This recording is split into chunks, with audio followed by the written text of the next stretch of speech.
आपका बहुत बहुत आभार, बहुत बहुत अभिनंदन, बहुत बहुत स्वागत। लेकिन हम बस साथ देंगे। साथियों, बहन जी का आदेश हुआ कि रुक्मणी और राधा और कृष्ण के प्रेम की बात करेंगे। पिछड़ गए द्वारकाधीश, पिछड़ गए द्वारकाधीश। क्या द्वारकाधीश भी किसी से पिछड़ सकते हैं? हाँ, किससे पिछड़ गए द्वारकाधीश, यह सब सुनिएगा हमारी कहानी प्रेम गंगा में। नमस्कार साथियों, मैं हूँ महिपाल सिंह और प्रस्तुत है हमारी कहानी प्रेम गंगा। श्री कृष्ण राधा से कोई 16 वर्ष की अवस्था में बिछड़ गए थे और फिर कभी नहीं मिले।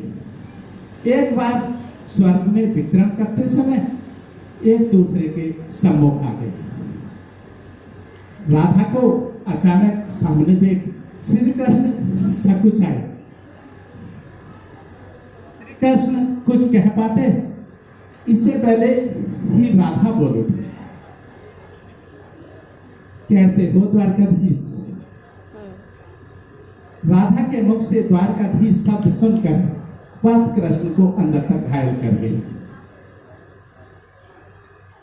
अगर किसी का पुत्र चुन्नू मुन्नू नाम से पुकारा जाता हो, कोई सखा अपने सखा को पप्पू सोनू आदि नामों से पुकारता हो और बस अचानक उसके वास्तविक नाम से पुकार बैठे तो कष्ट होना स्वाभाविक है।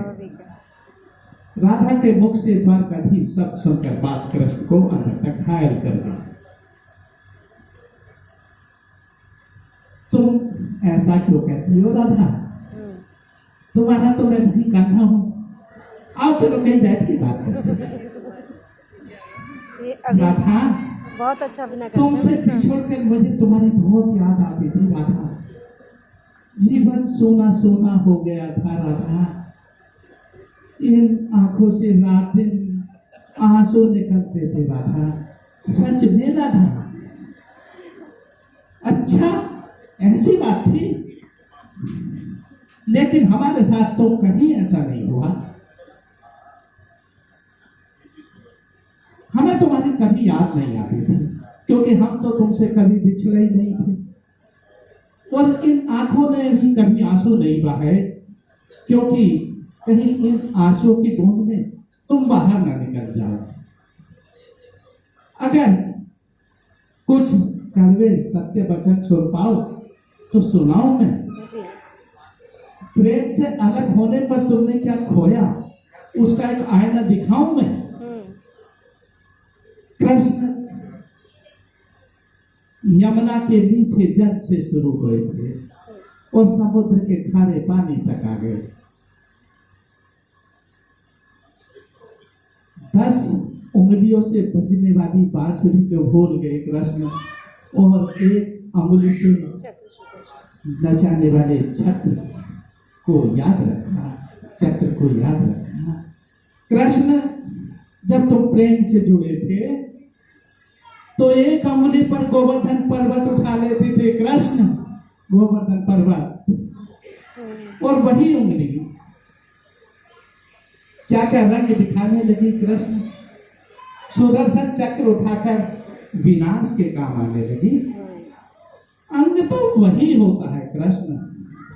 यदि प्रेम से जुड़ा हो तो लोगों की रक्षा करता है कृष्ण, लोगों की रक्षा करता है। और प्रेम से अलग हो तो विनाश के काम आता है।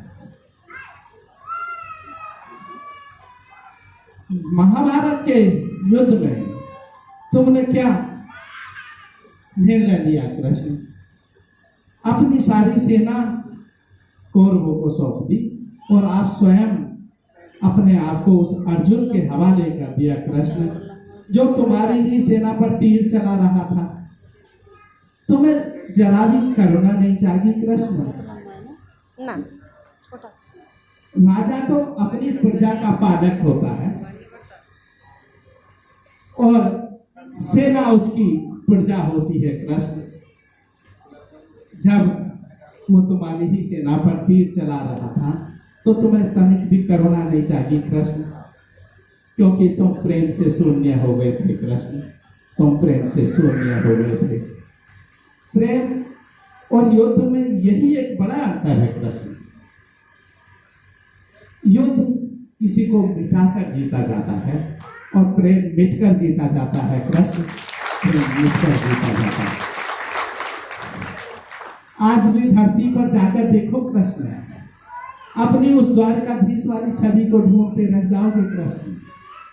जहां भी जाओगे, घर घर में, मंदिर मंदिर में उस कान्हा की छवि को पाओगे कृष्ण। और जहां जहां उस कान्हा की छवि को पाओगे कृष्ण, ये राधा साथ खड़ी होगी, ये राधा साथ खड़ी होगी। जब भी आप भागवत सुनते हो, उसमें भले ही मेरे नाम पे चर्चा न होती हो, लेकिन उसमें कहीं विराम होता हो या समापन होता हो तो लोग कहते हैं राधे राधे। बहुत शानदार, बहुत शानदार। देखिए